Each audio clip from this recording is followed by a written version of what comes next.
Olá, tudo bem com você? Um bom dia, uma boa tarde ou quem sabe uma boa noite.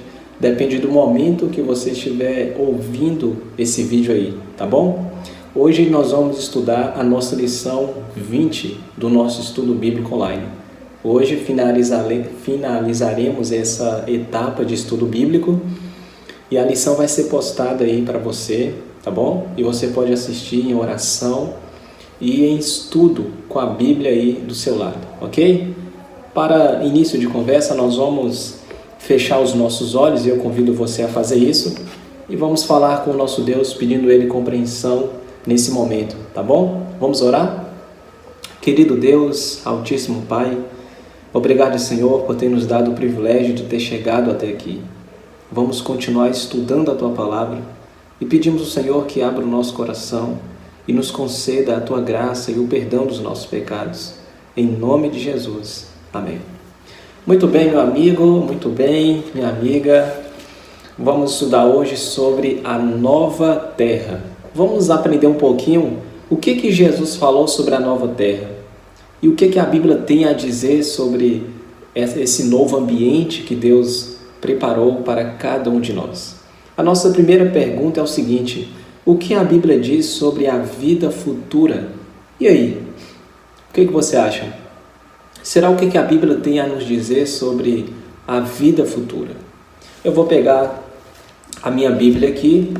Eu convido você a fazer o mesmo. Por favor, abra comigo a sua Bíblia em 2ª a carta de Pedro, capítulo 3, verso 13, tá bom? Eu vou abrir aqui e peço você que abra comigo.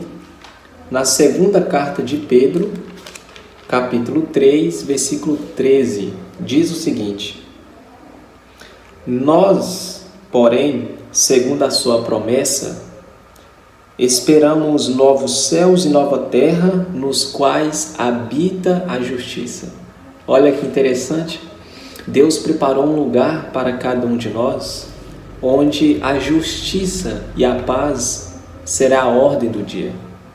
Quando você compara esse ambiente, essa nova terra que Deus preparou para nós, com essa terra que nós estamos vivendo aqui, rapidamente o nosso coração precisa desejar estar no céu, porque lá foi o lugar onde Cristo preparou para cada um de nós estar. Um lugar onde a justiça é a ordem do dia, um lugar onde a justiça ela é justa, assim como o caráter do nosso Deus. Não é maravilhoso? Então, o que a Bíblia diz sobre a vida futura? Diz que o lugar onde Deus quer que estejamos, que é no céu, é um lugar onde a justiça é a ordem do dia. Tá bom? Vamos continuar? Agora, quem herdará a nova terra? Quem é que vai estar na nova terra? Quem vai participar da nova terra? Agora, antes da gente ler esse texto aqui, deixa eu falar algo para você. Deus, Ele deseja que todos os seres humanos sejam salvos, mas nem todos os seres humanos serão salvos. Por quê? Não é porque Deus não quis salvá-los ou porque Deus ignorou eles, mas é porque muitos estão escolhendo um caminho onde Deus não está. Muitos estão escolhendo caminhar em caminhos onde o céu não será o alvo.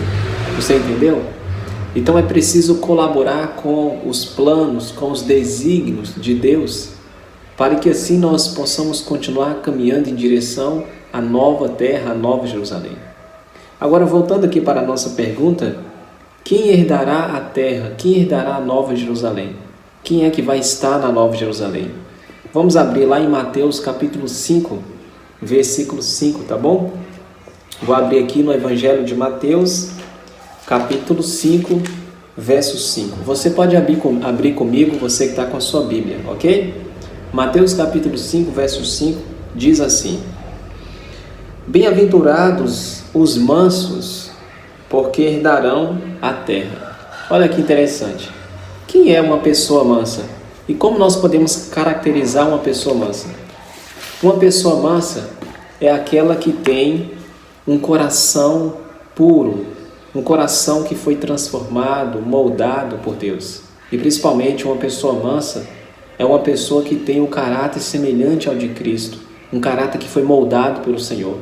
É uma pessoa que busca a Deus em oração e estudo da Bíblia constantemente. Esse é uma pessoa mansa.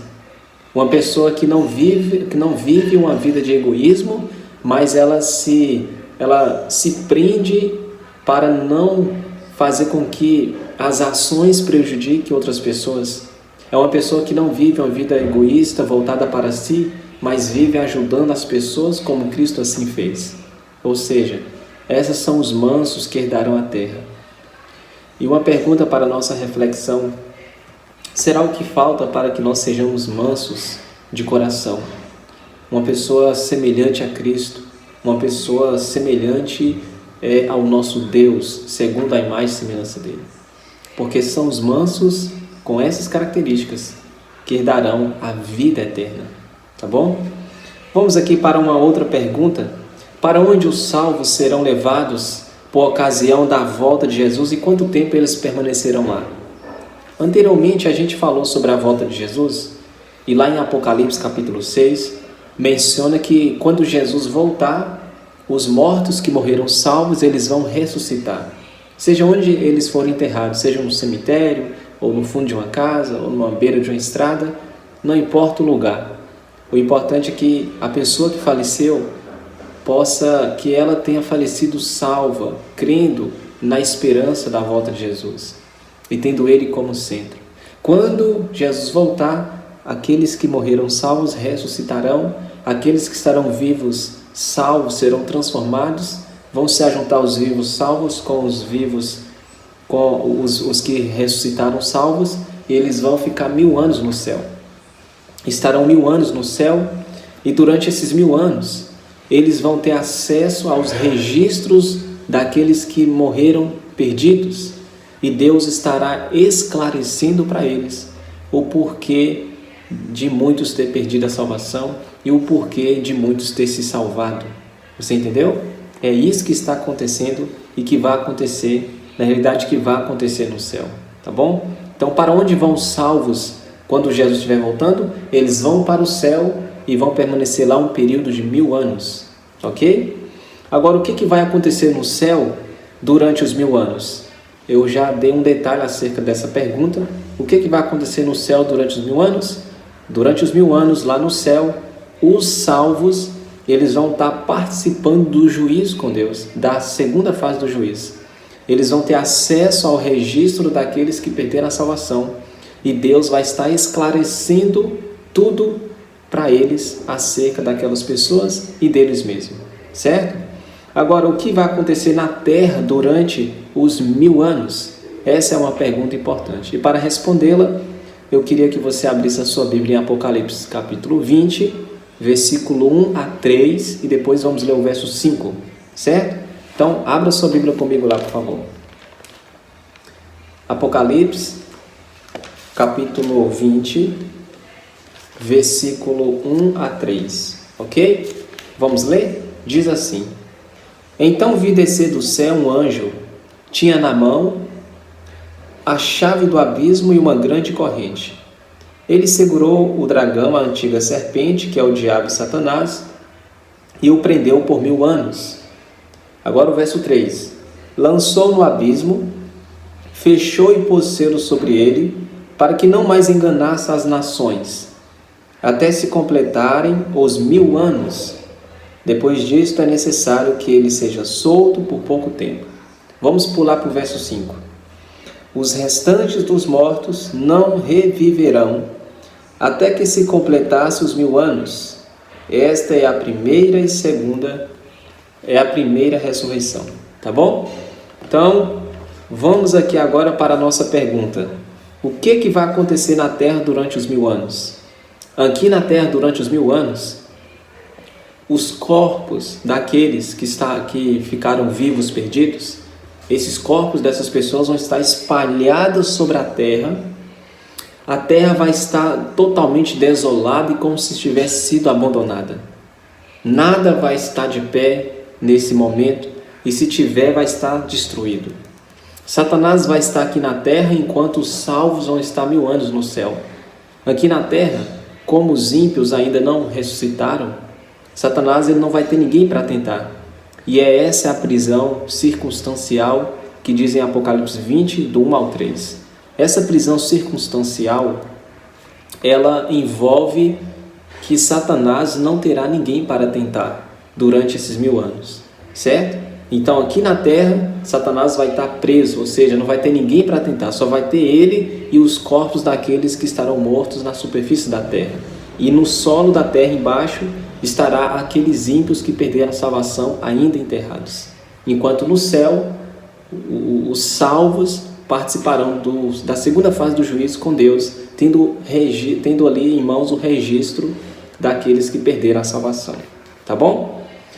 Se você estiver me entendendo o que eu estou falando aqui, biblicamente falando, se você estiver me entendendo, que bom. Mas se não estiver, você pode mandar uma mensagem no meu WhatsApp. Lá no grupo você tem o meu número, para que a gente possa conversar mais sobre essa questão, tá bom? Então vamos aqui para a nossa sexta pergunta. O que ocorrerá no final dos 1000 anos? Então você sabe que o povo salvo de Deus vai ficar 1000 anos no céu. Mas quando os 1000 anos acabar, o que vai acontecer? Então, o que vai acontecer quando acabar os 1000 anos? Vamos ler Apocalipse capítulo 20, versos 7 a 9, tá bom? Eu vou abrir aqui de novo e eu vou pedir você para abrir comigo. Apocalipse capítulo 20, versículos 7 a 9, diz assim: Quando, porém, se completarem os 1000 anos, Satanás será solto da sua prisão e sairá a seduzir as nações que há nos 4 cantos da terra, Gog e Magog, a fim de reuni-las para a peleja. O número desses é como a areia do mar. Marcharão então pela superfície da terra e sitiarão o acampamento dos santos e a cidade querida. E desceu, porém, fogo do céu e os consumiu. Vamos por parte aqui, né? Então, o que vai acontecer no final dos 1000 anos? O que vai acontecer no final dos 1000 anos? No final dos 1000 anos, a cidade querida, a nova Jerusalém, que Deus construiu e já está pronta, ela vai descer aqui para a terra. Na hora que ela estiver descendo aqui para a terra, os ímpios agora, aqui na terra, eles vão ressuscitar. Satanás vai tentar de novo os ímpios e vai tentar derrubar a nova Jerusalém que vai estar descendo aqui para a terra. E nesse momento, Deus manda fogo do céu e esse fogo consome Satanás, consome os ímpios, e esse mesmo fogo purifica a terra e a nova Jerusalém vai repousar sobre a terra, fazendo assim o paraíso, o novo Éden perfeito. Você entendeu? Então é isso que vai acontecer no final dos 1000 anos. Agora, quem sofrerá a segunda morte? Quem vai sofrer a segunda morte? Apocalipse capítulo 20, 14 e 15. Eu vou abrir aqui de novo. Olha só o que diz aqui, ó. Então a morte e o inferno foram lançados para dentro do lago de fogo. E esta é a segunda morte, o lago de fogo. E se alguém não foi achado inscrito no livro da vida, esse foi lançado para dentro do lago de fogo. E aí, voltando à nossa pergunta aqui, quem sofrerá a segunda morte?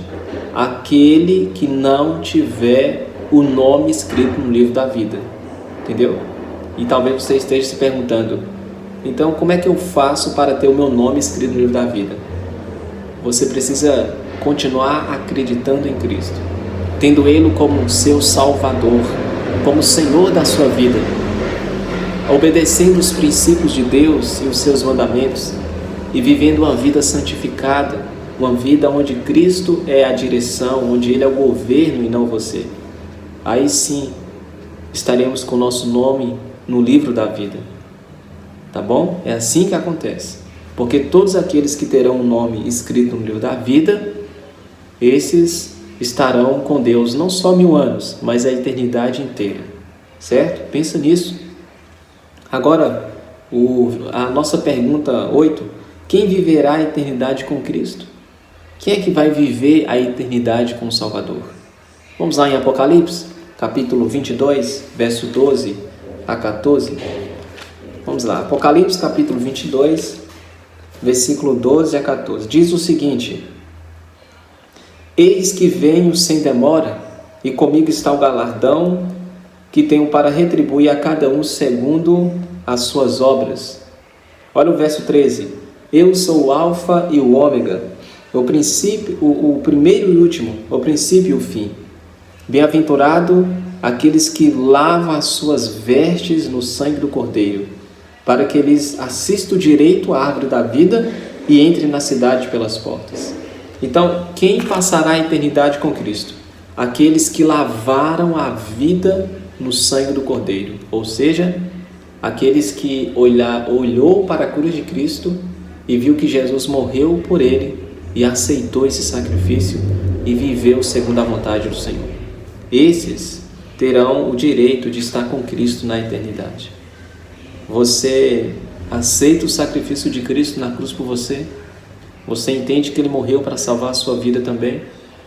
Então, se a sua resposta é sim, continue vivendo com Cristo, continue entregando a sua vida nas mãos do Senhor, continue se preparando para a volta de Jesus, porque logo em breve Ele voltará para entregar para você a nova Jerusalém, a cidade que Ele preparou para você e a sua família, tá bom? A nossa pergunta 9, o que os salvos farão na nova terra? O que as pessoas salvas vão fazer na nova terra? Será como é que vai ser lá? Olha o que diz a Bíblia em Isaías 65, versículo 21. Abra sua Bíblia comigo aí. Isaías 65, versículo 21, tá bom? Abra aí comigo a sua Bíblia. Isaías 65, verso 21.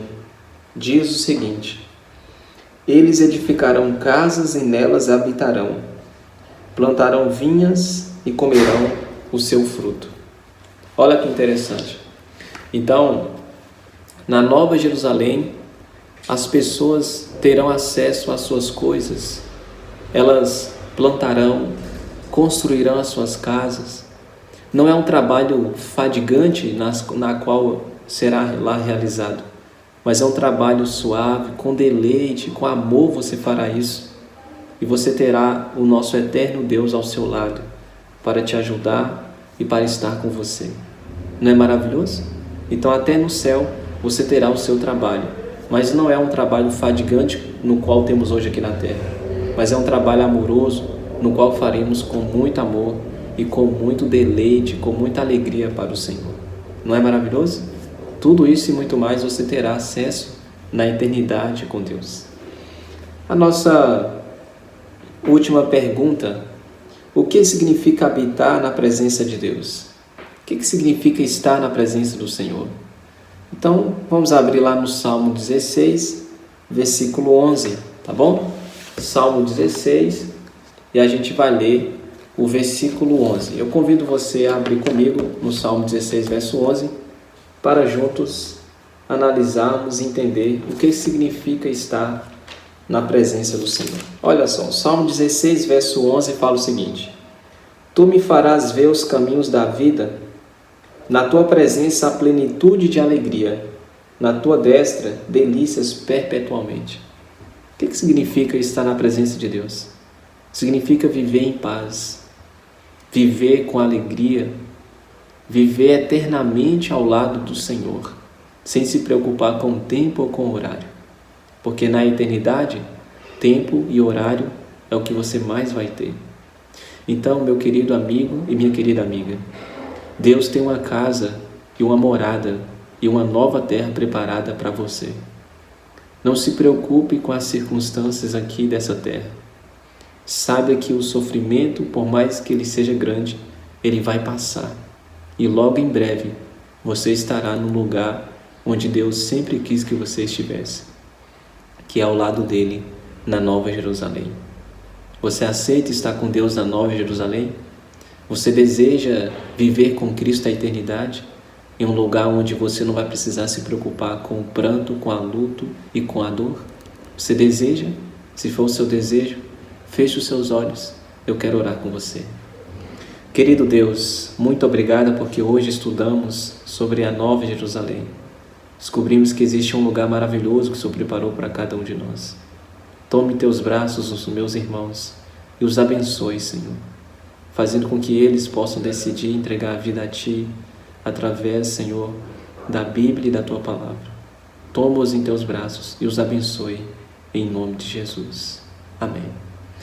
Deus abençoe a sua vida. Obrigado por ter finalizado esse estudo e espero que o conhecimento que você obteve possa ser o suficiente para aproximar você da presença de Cristo.